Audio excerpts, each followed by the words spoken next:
Merci, mesdames, messieurs. Bonjour à tous. Il est midi, le grand journal. Barthélémy Ngom. À la une, Touba, les fortes pluies d'hier ont replongé la ville sainte dans une situation indescriptible. Pratiquement toutes les zones évacuées ont repris de l'eau. Papa Balagui en direct dans ce journal. Octobre rose, c'est parti pour un mois de sensibilisation et de lutte contre le cancer du sein et du col de l'utérus.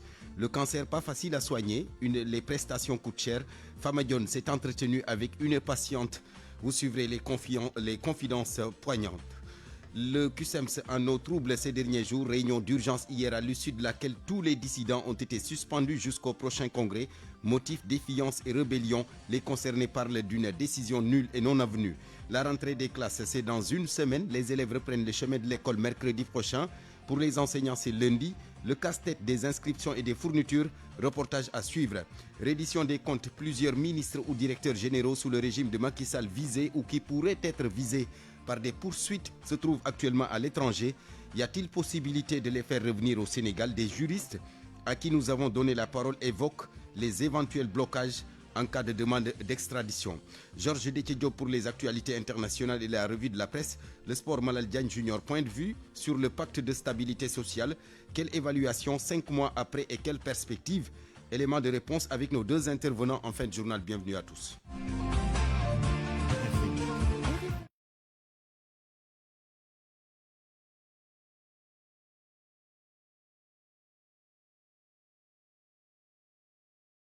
Replongé dans une situation indescriptible à cause des fortes pluies d'hier. Vous l'avez dit, la ville sainte de Touba a enregistré encore de fortes pluies entre lundi et mardi soir. 95 mm,1 de pluie en l'espace de 24 heures, plongeant encore la ville sainte dans une situation chaotique. Plusieurs quartiers où donc le niveau d'eau avait baissé ont repris de l'eau. Je peux citer Ngiranen, station Yonodaru, Feto, Ngelemu, au niveau de la station de pompage de 72 000 m3, là où je suis présentement, où le niveau de l'eau dépasse les limites. Et c'est le cas également au niveau donc de la devanture de la mairie de Touba, bloquant un peu la circulation et permettant peut-être aux charretiers donc de pouvoir faire le transport dans certaines localités. Donc les voitures sont garées et donc les populations sont obligées donc de se mettre à bord des charrettes pour la traverser, entre autres au niveau donc de Yonodaru et d'autres points bas où j'ai eu l'occasion de donc sillonner depuis ce matin. Donc certaines familles donc à bord de charrettes tentent d'évacuer le minimum de matériel pouvant être emporté, et ce malgré donc les efforts consentis par les autorités, donc avec les fortes pluies qui empêchent donc pour l'heure de faire les résultats probants. Notez juste que donc au niveau de ces quartiers dont je viens de citer donc un peu plus haut, c'est des quartiers donc où les populations sont confrontées à des grandes difficultés et demandent et sollicitent également des soutiens venant des autorités. C'est ce que l'on peut retenir pour le moment, Barthélémy Ngom, suite aux fortes pluies qui sont tombées au niveau de la ville sainte de Touba entre hier soir et aujourd'hui. Bien sûr, nous y reviendrons, Papa Balagui. Merci. Touba, Patoche, même situation à Kidira à cause des fortes pluies. On assiste donc à une montée inquiétante des eaux de la Falémé. Le pont de Diallo a été totalement englouti pour faire traverser les malades et autres denrées alimentaires. Les habitants font recours aux pirogues. Papousseinou Diallo. Ce passage qui servait jusque-là de voie de recours pour rallier les villages riverains du fleuve dans cette partie du Boundou est devenu encore un lac où il faut braver une nappe d'eau de plusieurs kilomètres avant d'atteindre la terre ferme. Ce qui remet au grand jour le problème de l'enclavement de la zone, dont la submersion de la desserte a transformé la circulation en un transport friblé par pirogue. Les populations de Diala dans la commune de Kidira affectées par des perturbations majeures dans leur déplacement pour rallier la route nationale numéro 1 font face à des difficultés d'évacuation des malades, d'acheminement de vivres et de marchandises, ainsi que ralentissement des activités économiques. La montée des eaux est attribuée aux fortes précipitations enregistrées ces dernières heures. À cela s'ajoute le lâche du barrage de Manantali. Cette situation met également en péril les habitations et les productions agricoles. Tambacounda, Papousseinou Diallo, Radio Futur Média. La situation hydraulique du fleuve Sénégal, justement de Bakel à Kidira en passant par Gouloumbou, hausse partout. La même hausse à l'échelle de Podor, logé au quai El Hadji Boubou Sall. La cote d'alerte de 5 mètres pour Podor est justement dépassée depuis le 14 septembre dernier. Midi, bientôt 6 minutes, la suite du journal. Suite au cas de variole du singe, et de la fièvre de la vallée du Rift signalée au Sénégal à Linguère, les autorités locales et sanitaires prennent les devants et alertent la population, particulièrement les éleveurs. Pour rappel, nous sommes dans la zone sylvo-pastorale.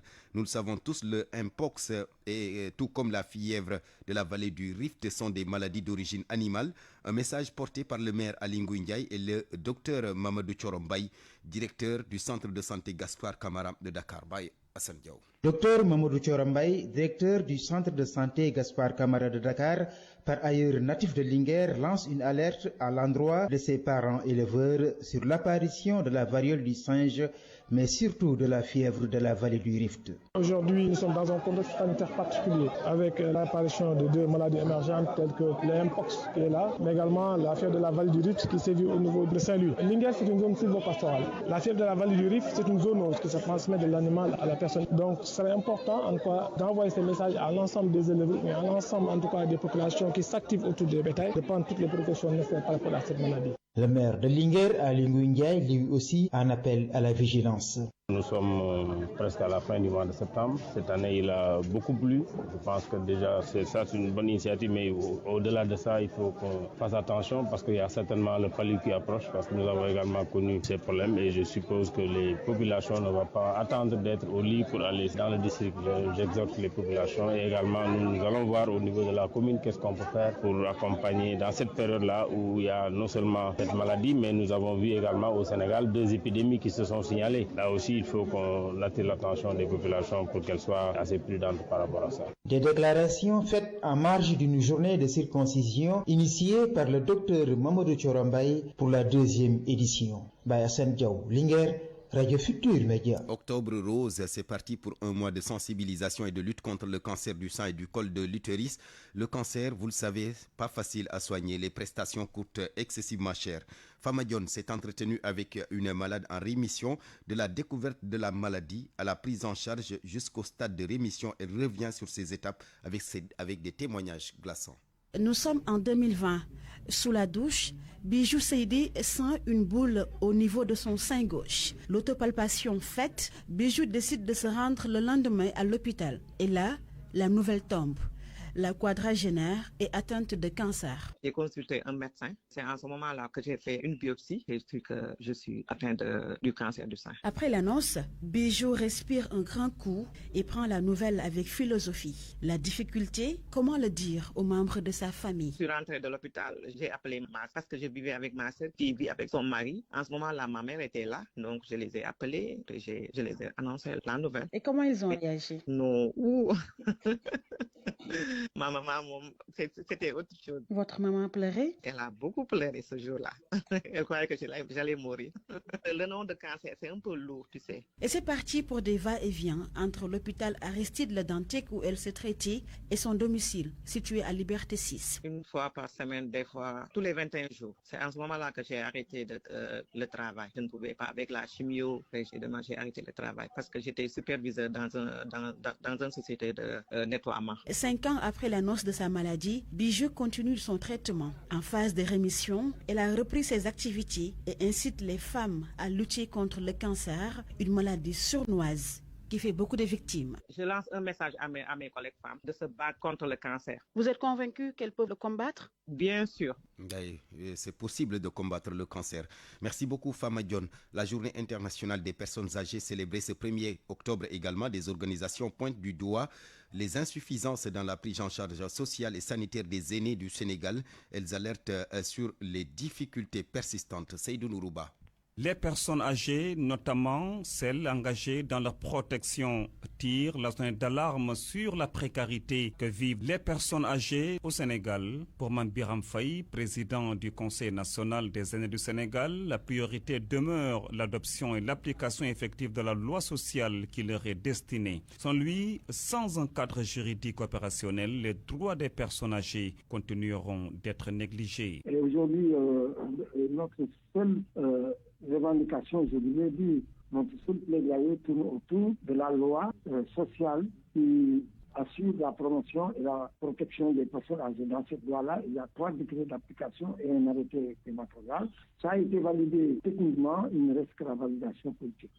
Réellement, on pense que les autorités pourront nous écouter et puis faire passer cette loi à l'Assemblée nationale. Très bien. De son côté, Ibrahima Diop, président de l'Association des retraités et vétérans du Sénégal, insiste sur les difficultés d'ordre sanitaire et social. Il déplore le manque de considération envers les aînés qui, selon lui, devraient bénéficier de plus de respect, d'attention et de meilleures conditions de prise en charge, notamment dans les structures de santé au sein de la société. D'abord la santé. Sur ce plan, vraiment nous rencontrons d'énormes difficultés. Au niveau des centres de santé, il y avait le plan Sésame ne marche plus. Alors donc ceux qui n'ont pas eu la chance d'avoir une prise en charge au niveau des structures, vraiment ces gens-là sont fatigués parce que la personne âgée n'a pas suffisamment de moyens pour se procurer certaines ordonnances et autres, mais c'est dommage. En tout cas à ce niveau, vraiment ça reste beaucoup. Ensuite, on ne peut pas comprendre, même au niveau des bousculades, on n'a aucune considération envers les personnes du 3e âge. Pourquoi? Tous appellent donc à des actions urgentes et concrètes pour que les personnes âgées ne soient plus perçues comme une charge, mais comme une richesse nationale à préserver et à protéger. RFM, fréquente modulation 94.0, la radio en puissance. RFM Midi. Je vous l'annonçais en titre, le QSEMS en eau trouble ces derniers jours. Les dissidents du dit syndicat sont suspendus jusqu'au prochain congrès du syndicat. C'est une décision prise par l'instance dirigeante à l'issue donc d'une réunion d'urgence, réunion tenue hier. Il est reproché aux 7 personnes en question des actes de défiance et de rébellion. Amadouba, le secrétaire chargé des revendications du QSEMS avec Eladji Ndiogou. Le directeur a constaté que ces dissidents ont acté leur auto-exclusion du syndicat. Mais comme l'exclusion doit être prononcée par le Congrès, le bureau donc a décidé de les suspendre. Autre résolution. Le bureau va donc convoquer dans les plus brefs délais le Conseil syndical national avec pour ordre du jour la tenue d'une date pour le Congrès. Cette mesure concerne 7 personnes, dont Aliou Diouf, Babou Diouf, Pape Sène, Mamadou Ly, Ibrahima Kombassa, Cheikh Bougay et Bassirou Biaye. Donc c'est jusqu'au Congrès. Ils ont eu à poser des actes allant donc dans le sens de saborder le syndicat. Je crois que ça c'est des manquements extrêmement graves que donc le Conseil de discipline du Congrès va devoir statuer. Tout donc dépendant donc du Conseil de discipline du Congrès. La réponse des dissidents, Aliou Diouf, le chef de file. Pour lui, Ndongo Sarr, dont le mandat expire demain, tente de s'accrocher à la tête du syndicat. Je voudrais d'abord préciser que ce n'est pas le directoire qui s'est réuni, c'est le SG et sa bande qui se sont réunis. Parce que moi-même, je suis membre du directoire national, je n'ai pas été convoqué. Les autres camarades aussi qui sont membres du directoire n'ont pas été convoqués. Le directoire compte 17 membres. Le nombre de membres du directoire qui étaient présents ne dépasse pas 5.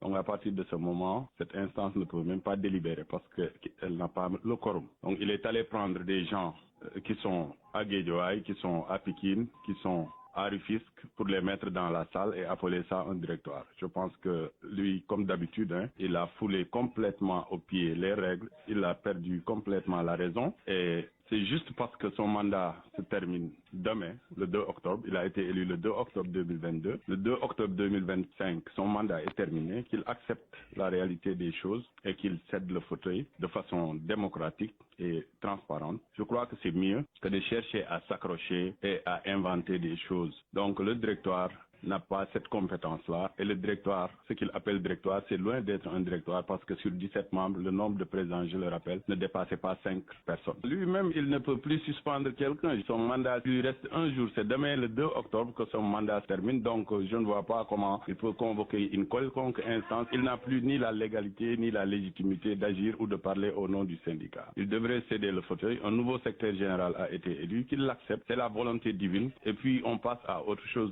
Le secrétaire général donc et ses camarades qui se crêpent le chignon en attendant bien sûr le prochain congrès du QSEMS. La rentrée des classes justement, c'est dans une semaine. Les élèves reprennent le chemin de l'école mercredi prochain. Pour les enseignants, ce sera lundi. Le casse-tête des inscriptions et des fournitures. Reportage Ibrahima Kerambalo. C'est le désarroi total chez les parents d'élèves. Vendeuses de gargotes, Sokhna Astou Diop décrit son angoisse. Vraiment, la situation économique est très difficile pour nous les parents d'élèves. J'ai 3 élèves et chaque année, les frais d'inscription augmentent, sans compter les prix des fournitures qui sont trop élevés aussi. Vraiment, il nous faut de l'aide. Presque la quarantaine, Koutifal est une étudiante en Master 1. Chaque année, elle débourse plus de 80 000 francs CFA pour les fournitures de ses nièces. Je dirais la crise économique du Sénégal, elle est chaude pour tous. C'est d'aller mieux vers la réduction des prix, peut-être, des fournitures. On assure les inscriptions des petits, parfois des frères, des nièces, des neveux, et ça coûte entre 50 et 80 000 parfois.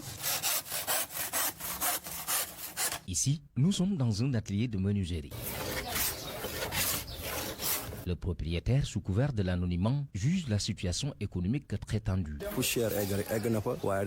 Les prix des matériels sont trop élevés. Au-delà de la cherté des fournitures scolaires, le coût de la vie est exorbitant aussi. Moi, j'ai 5 enfants à prendre en charge. Nous, les parents d'élèves, nous sollicitons de l'aide. Ouverture des classes dans un contexte économique difficile, les parents d'élèves interpellent les pouvoirs publics pour une baisse des frais d'inscription et des fournitures scolaires. Midi 16 minutes. Cette plainte contre Ngoné Salou Diop, Mahamka, l'auteur de la plainte déposée sur la table du procureur de la République, reproche à la journaliste d'avoir tenu des propos qu'il juge injurieux et offensants à l'encontre de la communauté Pulaar. Des propos qui, ajoutent l'auteur de la plainte, sont de nature à créer des tensions, à semer la haine et à porter atteinte au vivre ensemble qui caractérise le Sénégal.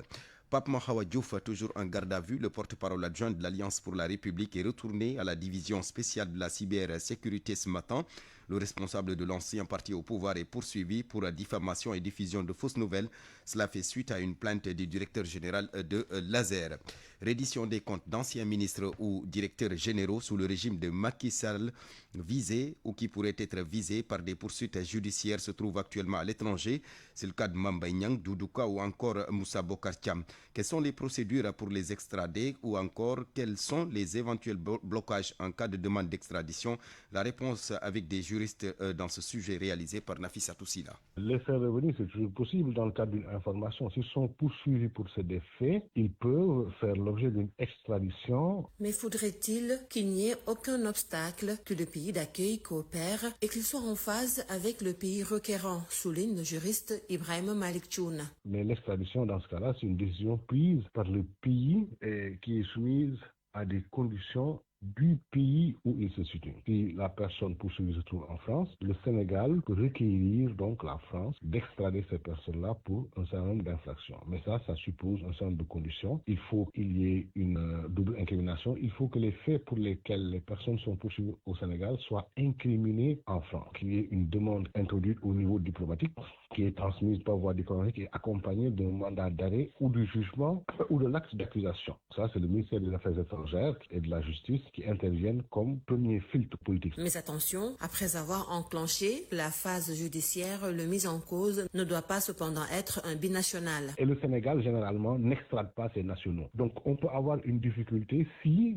d'aventure, la personne qui est en France a une nationalité française. Dans ce cas-là, la France n'extradie pas ses nationaux. Il faut également que certaines infractions ne soient pas concernées. Généralement, dans l'extradition, on exclut certaines infractions. Les infractions politiques, par exemple, les délits d'opinion, tout ça, les infractions militaires ou fiscales sont traditionnellement exclues du champ de l'extradition. Et le gouvernement français peut refuser l'extradition pour des motifs politiques, humanitaires ou diplomatiques, même si les conditions juridiques sont remplies. La France, par exemple, et le Sénégal également, n'extradite pas des personnes vers des pays où les droits fondamentaux ne sont pas respectés ou dans des pays où il risque un certain nombre de peines. Ibrahim Malik Tchoun renchérit, il est à relever que le degré de l'accusation doit être d'une certaine gravité. Il minimise notre courage. Pour les petites choses, le droit ne bouge pas. Donc, il faudrait qu'il y ait une gravité minimale. Bon, la gravité minimale, généralement, elle est retenue pour une condamnation. La personne qui est recherchée en extradition doit encourir au minimum une peine d'1 an. Dans d'autres pays, c'est 2 ans. Par exemple, au Sénégal, pour qu'un Sénégalais soit extradé du Sénégal vers une autre destination, il faut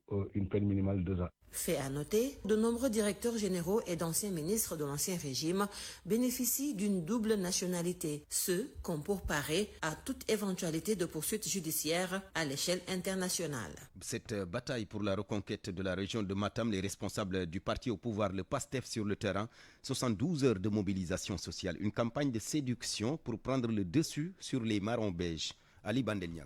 Au moment où le parti traverse une grande léthargie du fait des responsables qui se sentent de plus en plus marginalisés depuis leur arrivée au pouvoir, le parti de Ousmane Sonko se lance dans la reconquête du département de Kanel.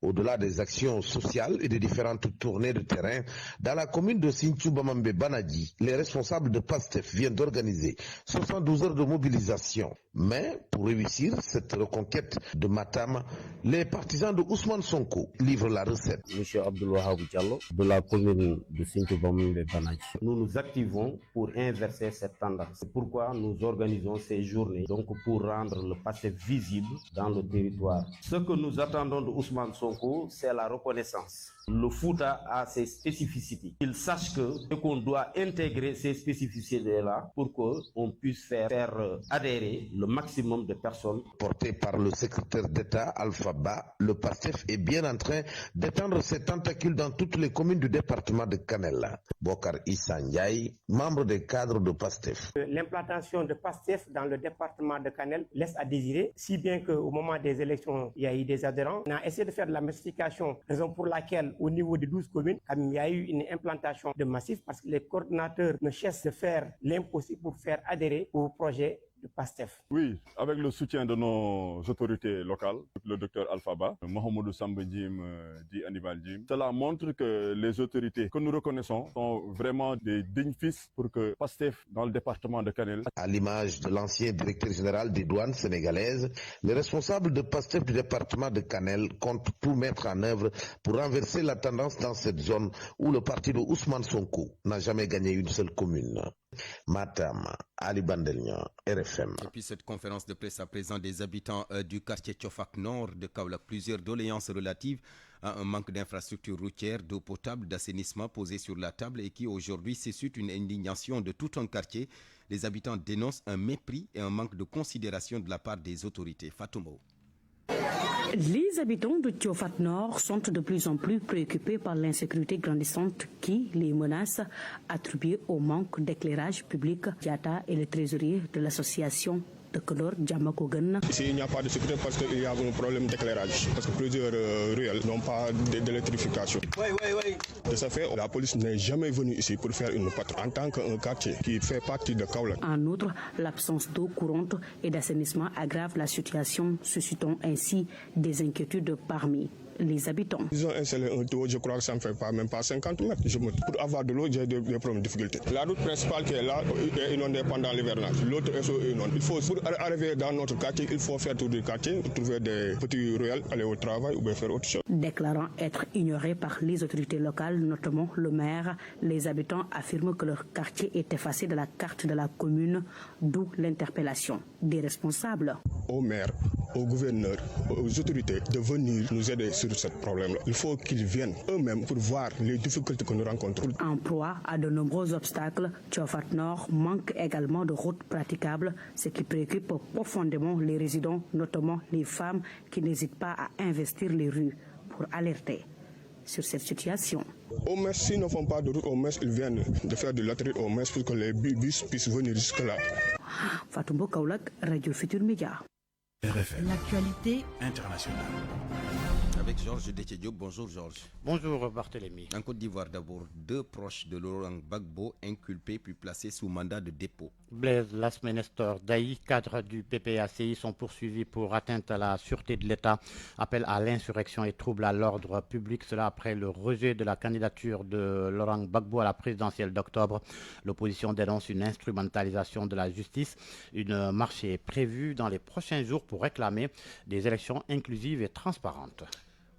Au Gabon, au Gabon, les critiques se multiplient après les élections législatives et locales du 27 septembre dernier. Dernière sortie en date, celle de l'autorité de contrôle des élections et du référendum. La CR dénonce de graves dysfonctionnements et demande même l'annulation du vote dans certaines circonscriptions. Boubacar Dieng.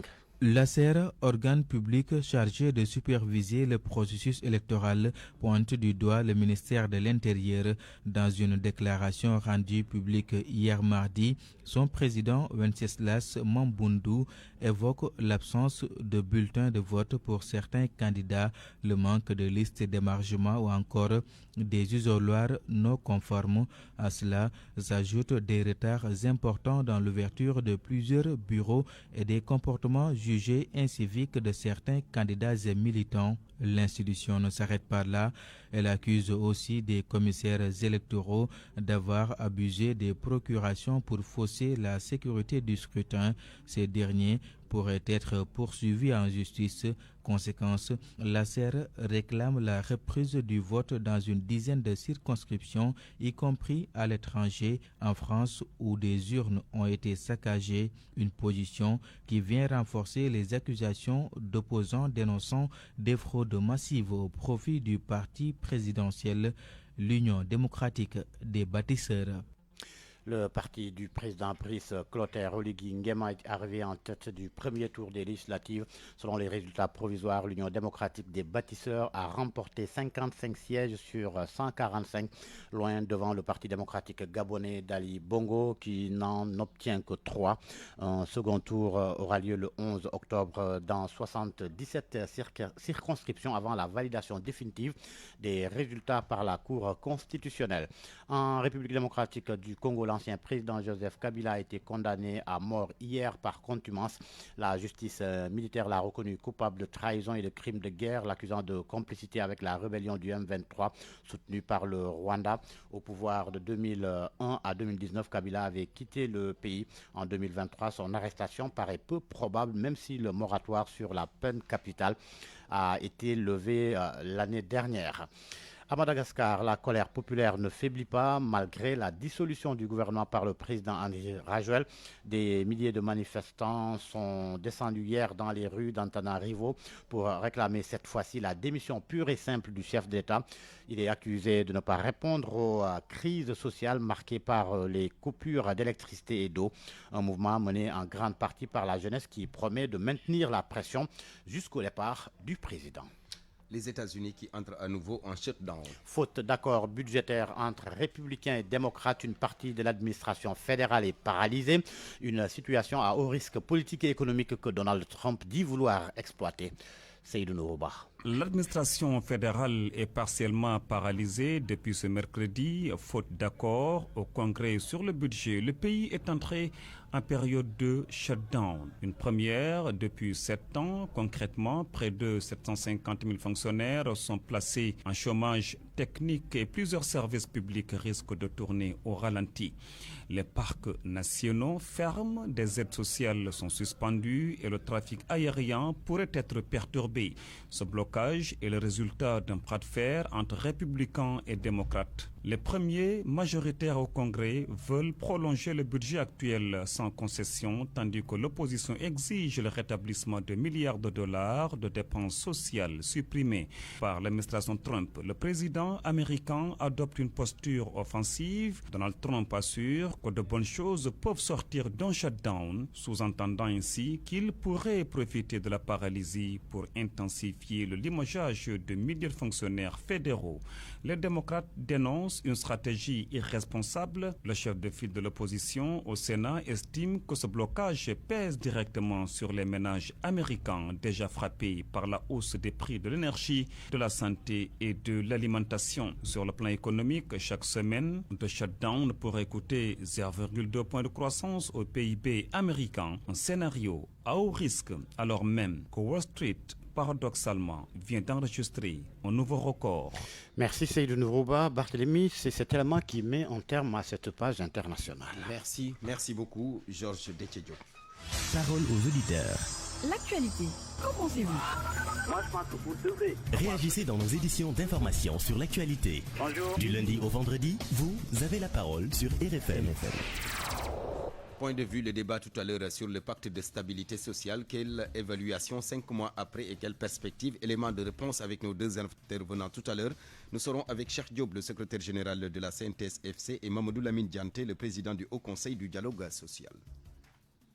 RFM Sport. Malal Diagne Junior, bonjour. Bonjour Barthélémy. Équipe nationale de football, comment gérer l'entrejeu face au Soudan du Sud et face à la Mauritanie? Ceci après les nombreuses blessures enregistrées au niveau de l'entrejeu, avec l'absence confirmée de Lamine Camara, Papa Gueye et Habib Diarra. Quel milieu de terrain mettre en place pour bien gérer ces deux dernières rencontres comptant pour les éliminatoires de la Coupe du Monde 2026? D'abord le 10 face à l'équipe du Soudan du Sud à Juba, ensuite le 14 face à la Mauritanie à Dakar. Cher Tidiane Diagne a tenté de répondre à cette question. Un vrai casse-tête pour le sélectionneur Pape Thiaw qui doit se passer des services de Habib Diarra et Lamine Camara blessés, mais également de Papa Gueye indisponible pour le prochain match du Sénégal. C'est carrément un milieu de terrain fortement dégarni. Mais le sélectionneur des Lions a des alternatives crédibles pour pallier les absences de ces jeunes tauliers de la tanière. Le consultant Mounir Sonko. J'ai envie de dire que pour une fois, l'adage qui dit que abondance de bien ne nuit jamais, une fois Pape Thiaw va se frotter les mains et se dire que c'est l'occasion pour faire briller d'autres joueurs. En l'occurrence, un garçon comme Padissis par exemple, voir John Lepi qui pourrait entrer, faire ce retour sur la liste. Cheikh Niass, souvent convoqué mais qui ne joue jamais. Mais aussi Pape Matassa qui est en feu et à flamme. Et pourquoi pas revoir son dispositif tactique en jouant avec un 4-2-3-1 où Iliman serait devant deux milieux défensifs. Ça aussi c'est une alternative à prévoir. Il est clair que le sélectionneur Pape Thiaw a sûrement son idée pour combler ces trois grosses absences au niveau du secteur médian. Pour rappel, le Sénégal doit rencontrer très prochainement l'équipe du Soudan du Sud, mais également celle de la Mauritanie. De bons résultats permettraient de se qualifier à la prochaine Coupe du Monde. On y va. On parle de la Ligue des Champions. Et vous voulez dire ça comment? Le Barça qui défie le détenteur du titre. Et ce sera en Espagne, les Blaugrana qui reçoivent l'équipe championne d'Europe en titre, l'équipe du Paris Saint-Germain. Ce sera pour le compte de la deuxième journée. Rencontre à suivre aujourd'hui. Arsenal également qui joue à domicile face à l'équipe de l'Olympiakos. Leverkusen joue contre Eindhoven. Dortmund face à l'Athletic Bilbao. Manchester City en déplacement sur le Rocher pour défier l'AS Monaco. Naples qui joue face à l'équipe de Sporting Portugal. Villarreal fera face à l'équipe de la Juventus de Turin. On termine avec les Nawetan Barthélemy avec cette plainte des populations des maristes qui demandent au préfet, au commandant de la gendarmerie de mettre fin au Nawetan parce que hier également il y a eu des scènes de violence. Des vigiles ont été agressés, des têtes cassées, des voitures caillassées plutôt et des populations qui ont été perturbées jusqu'au bout de la nuit. Tôt ce matin, les populations ont, à travers RFM, demandé au préfet de réagir pour mettre fin à ces scènes de violence qui pourraient, peut-être si on n'y prend pas garde, coûter la vie à des jeunes innocents du quartier. On ne le souhaite pas, Malal Diagne Junior, merci. On est en été, c'est le moment d'équiper votre maison d'un climatiseur Enduro. Le climatiseur silencieux Enduro réduit l'humidité ambiante de votre maison et rafraîchit l'air en toute tranquillité. Avec Enduro, le refroidissement de votre intérieur est quasi instantané pour un confort total. Avec Enduro, réduisez votre consommation d'énergie grâce à la technologie embarquée DC Inverter. Enduro, l'endurance de la qualité. Vive le 30 septembre 2025, profitez leen ci offre exceptionnelle yi ñu leen indil ci suñu showroom électronique Corp yi ci suñu produit yépp. Showroom Sacré-Cœur bi dina ibi lundi ba samedi de 9h à 21h. Téléphone 33 867 79 99. Electronic Corp, partenaire des grandes marques. Enduro, Electronic Corp, partenaire des grandes marques, vous offre votre revue de presse. On retrouve à nouveau Georges Déthié-Diop. L'affaire du parc des technologies numériques de Diamniadio. Les choses se compliquent pour maître Moussa Bokartia. Et pour cause, l'observateur, pour qui l'étau se resserre autour de l'ancien ministre, rapporte que des réquisitions sont envoyées aux notaires et institutions bancaires avec comme objectif inventorier ses avoirs au Sénégal et à l'étranger. D'ailleurs, une information judiciaire est ouverte sur le marché des aménagements du PTN, ce que confirme depuis l'étranger maître Moussa Bokartiam. Mais l'avocat plaide son innocence et dénonce un acharnement politique. L'ancien ministre confie à l'observateur qu'aucune prévarication de ressources publiques ne saurait lui être imputable. L'observateur s'arrête par ailleurs sur l'affaire Madiambal Diagne. Le journal fait état de nouvelles révélations contenues dans le réquisitoire du procureur financier. 10 milliards de francs CFA supplémentaires, dont plus de 4 milliards perçus en doublon via un virement suspect, s'ajoutent aux milliards 176 millions de francs CFA encaissés par son épouse au moyen de cette chèque. En tous les cas, Madiambal Diagne prépare sa défense et se blinde. Les Échos informent que le cabinet français William Bourdon et associés a rejoint le pool. Les avocats El Hadj Amadou Sall, Baboucar Cissé, Ousmane Thiam, Dior Diagne, Aaron Abbas, Ramatoulaye Ba et Pape Sène sont aussi dans le combat. Dans le quotidien, Madiambal Diagne s'explique. Dans un texte publié dans le journal, le patron du groupe Avenir Communication affirme que la chasse à l'homme a viré au rapt familial. Il livre aussi les péripéties de sa sortie du pays. La justice toujours, enquête fait état d'une judiciarisation des délits d'opinion et relève que tous sont en sursis. Le confrère note que malgré la promesse des assises, le régime durcit la politique répressive, offense au chef de l'État, diffamation, discours contraires aux bonnes mœurs, l'arme fatale quand les plaintes des organismes publics sèment la terreur dans l'espace public. Pape Mahawa Diouf de l'APR, Lamine Dara et Boy Dakar de PASTEF en font les frais. Selon Vox Populi, ils sont en garde à vue, ce qui provoque la colère de Aluntine d'Africadium Center. Pour lui, ils doivent être libérés immédiatement et sans condition. À son avis, on ne doit pas aller en prison pour une insulte. On ne doit pas criminaliser le débat public. Aluntine met en garde contre l'inflation carcérale et la surpénalisation qui finissent par ôter toute efficacité sociale, symbolique et politique à la sanction. Le décret de répartition des services de l'État. Les Échos relèvent que Déthié Fall et Abdourahmane Diouf se gonflent. Le confrère note que toutes les constructions et les infrastructures sont concentrées sous la tutelle de Déthié Fall. La SONAGED et la direction de la lutte contre les encombrements sont logées au ministère de Abdourahmane Diouf. À ce propos, Source A appelle Déthié Fall ministre conteneur. Rewmi Quotidien souligne en revanche que Diomaye se taille la part du lion. À la une de Vox Populi et du quotidien national Le Soleil, il est question du forum Invest in Sénégal. Selon Vox Populi, l'APIX table sur des retombées de plus de 10 milliards de francs CFA. En 2023, il y avait 6 394 milliards en intention d'investissement. Plus de 7 000 participants sont attendus contre un peu plus de 3 000 lors de la première édition en 2023. Le quotidien gouvernemental Le Soleil explique que l'événement veut s'imposer comme une plateforme de référence pour catalyser les investissements structurants et incarner la nouvelle dynamique portée par la vision 2050. Pendant ce temps, Tribune fait état d'une guerre sans fin entre l'Alliance pour la République et PASTEF. Les promesses non tenues jouent contre Diomaye Sonko, affirme le journal. La polémique sur les fonds politiques et les arrestations ravissent l'adversité entre PASTEF et l'APR. La promesse de magasins témoins et de surpression d'agences oubliées. Les promesses sur les fonds politiques, la justice, l'emploi, l'homosexualité attendent toujours, selon le journal Tribune. À la une de Sud Quotidien, il est question des épidémies simultanées de Mpox et fièvre de la vallée du Rift au Sénégal. Le dispositif de riposte activé. Selon Sud, des cas de Mpox sont signalés à Dakar, 28 cas de fièvre confirmés à Saint-Louis, dont 8 décès. Le Comité national de gestion des épidémies activé par les autorités de la santé. Ces scènes jugées incroyables au poste avancé de Dignac. C'est à la suite d'une saisie de 150 kg de chanvre indien transporté par charrette. Libération informe que Djibril Diamé, âgé de 33 ans, a été arrêté en flagrant délit à bord de la charrette. Des habitants, dont un imam, sont descendus massivement au poste avancé pour exiger sa libération avant d'exercer des actes de violence sur les policiers. Le présumé trafiquant a été libéré sur convocation pour éviter le pire. La drogue saisie, exfiltrée et sécurisée par les policiers. Selon Libération, son présumé complice est âgé de 8 ans. À vos kiosques et bonne lecture.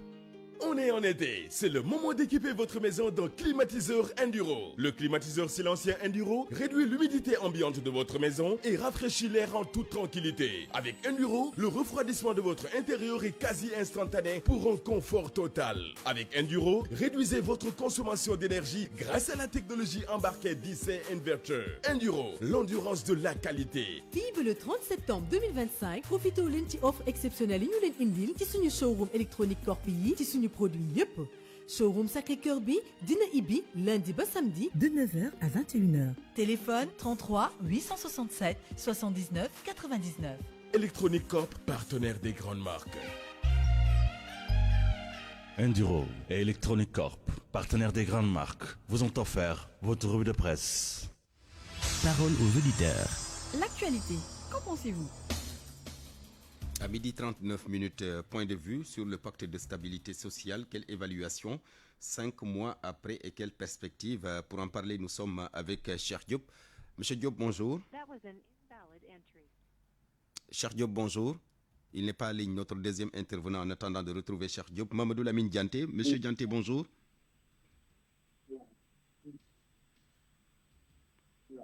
Mamadou Lamine Dianté, bonjour. Apparemment, il a un problème de retour. Mamadou Lamine Dianté, le président du Haut Conseil du dialogue social, mais également Cheikh Diop, le secrétaire général. Monsieur Diop est en ligne. Cheikh Diop, pas encore, me dit-on. Cheikh Diop, donc, le secrétaire général de la CNTS-FC, Mamadou Lamine Dianté, le président du Haut Conseil du dialogue social. Avec donc, nous allons faire une évaluation du pacte de stabilité sociale 5 mois après, mais également dégager des perspectives pour parler donc de ce pacte de stabilité sociale qui, je le rappelle, un pacte de stabilité sociale pour une croissance inclusive et durable entre le gouvernement, les organisations syndicales, mais également le patronat, signé le 1er mai 2025 à la primature sous la présidence du Premier ministre Ousmane Sonko. Ils sont en ligne, les deux intervenants, ou pas encore? Alors, on attend un peu. Président Dianté est en ligne. Mamadou Lamine Dianté, vous nous entendez? Bonjour.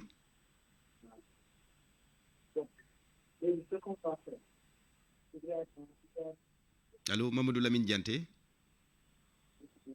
Monsieur Dianté, bonjour. Pas encore, il ne nous entend pas non plus. Monsieur Mamadou Lamine Dianté, donc président du Haut Conseil du dialogue social. Cheikh Diop également, le secrétaire général de la CNTS-FC.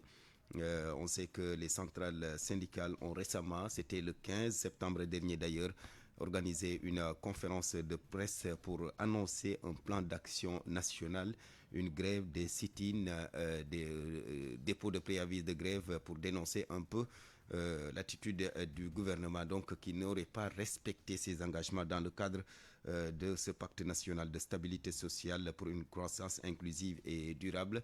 Cheikh Diop est en ligne, me dit-on, il est revenu. Monsieur Diop, bonjour. Bonjour. Vous êtes le secrétaire général de la CNTS-FC. Nous devons également être avec Mamadou Lamine Dianté, le président du Haut Conseil du dialogue social qui n'est pas encore en ligne. Alors, Monsieur Diop, je vous donne tout de suite la parole. Le 1er mai dernier, vous étiez à la primature autour du Premier ministre Ousmane Sonko pour signer un pacte national de stabilité sociale pour une croissance inclusive et durable. 5 mois après, sur la base de ce que l'on entend jusque-là venant des centrales syndicales, on a l'impression que le gouvernement peine à respecter ses engagements. Qu'en est-il de ce pacte-là 5 mois après du côté des organisations syndicales? 5 mois après la signature du pacte, nous avons constaté qu'il n'y a aucun acte concret posé en direction du respect des engagements qu'il y avait dans le pacte. Nous voulons rappeler d'abord qu'un pacte, c'est un contrat de confiance signé entre des partenaires avec l'engagement de respecter tous les termes du pacte.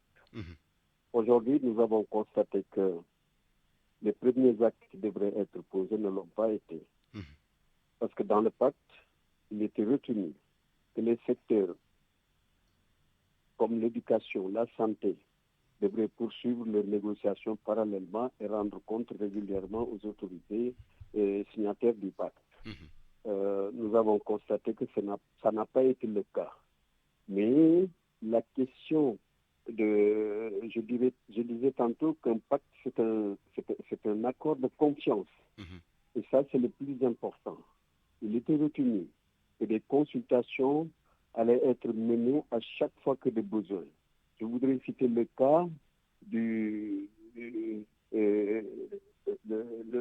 cas des, comment ça s'appelle, des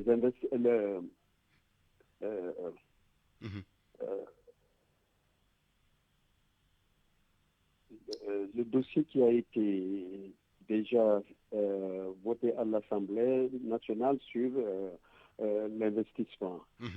On devrait normalement, en amont, échanger avec les partenaires sociaux Je ne sais pas si ça a été fait avec le patronat, parce qu'il faut noter que le Premier ministre a reçu le patronat.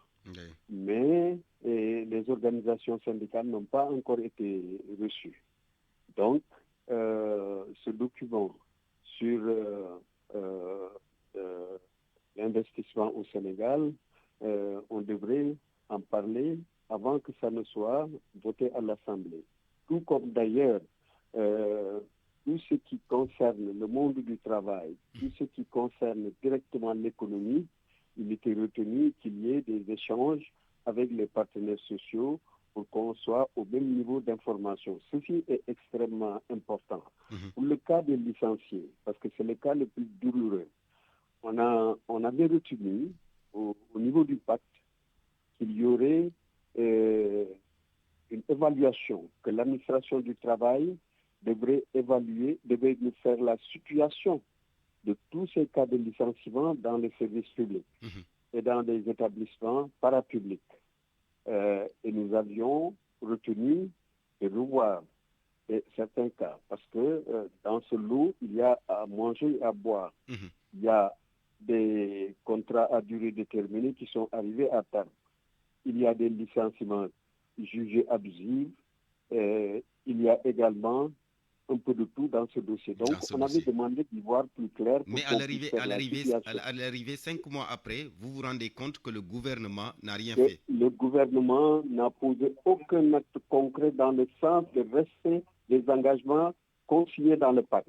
C'est la raison pour laquelle, d'ailleurs, les organisations syndicales étaient sorties. Voilà, justement, nous allons revenir un peu sur cette sortie des organisations syndicales. Le temps de donner la parole à Mamadou Lamine Dianté, il nous a rejoint.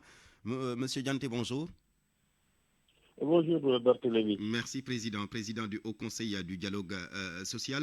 Peut-être vous avez entendu une partie des propos de Cheikh Diop, le secrétaire général de la CNTS-FC, qui dénonce l'attitude du gouvernement qui, selon lui, donc 5 mois après la signature du pacte, n'a posé aucun acte allant dans le sens de respecter ses engagements. Et pourtant, je le rappelle, Président, le pacte a été signé en présence du ministre du Travail et de celui de la fonction publique, Olivier Boukal, Abbas Fall du Travail, Olivier Boukal pour la fonction publique et la réforme des institutions, pour le compte du gouvernement, bien sûr.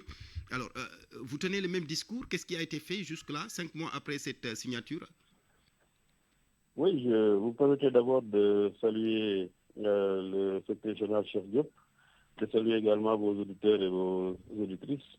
Vous remercier pour l'invitation. C'est vrai, vous savez, en fait, le pacte de stabilité a été une commande de monsieur le président de la République, qui a estimé que pour bâtir un Sénégal souverain, juste et prospère, il fallait avoir la paix et la stabilité dans le monde du travail. Et sous ces instructions, le Premier ministre avait dirigé les négociations entre le monde, entre les partis, ce qui a abouti à la signature du pacte de stabilité le 1er mai. Mais je suis d'accord avec le secrétaire général Cheikh Diop quand il dit qu'il n'y a pas d'acte concret.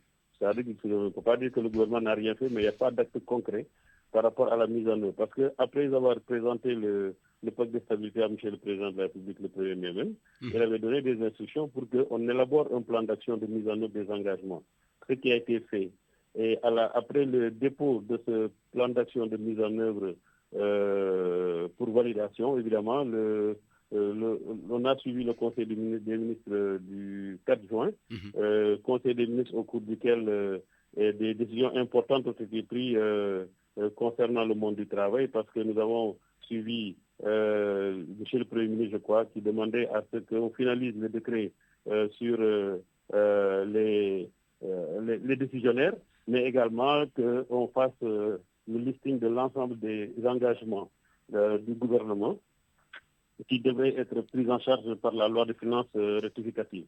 Donc, à partir de ce moment-là, on ne peut pas dire que le gouvernement n'a rien fait. Maintenant, ce qu'il faut reconnaître, c'est que depuis lors, quand même, la mise en œuvre effective du pacte n'est pas encore le cas, et parce qu'il y avait des organes qu'on devait mettre en place. Ces organes ne sont pas encore mis en place. Pour le suivi, il y a quand même des engagements qui ont été pris dans le cadre de la loi de finances rectificative, notamment la généralisation du de l'indemnité de logement à l'ensemble des fonctionnaires.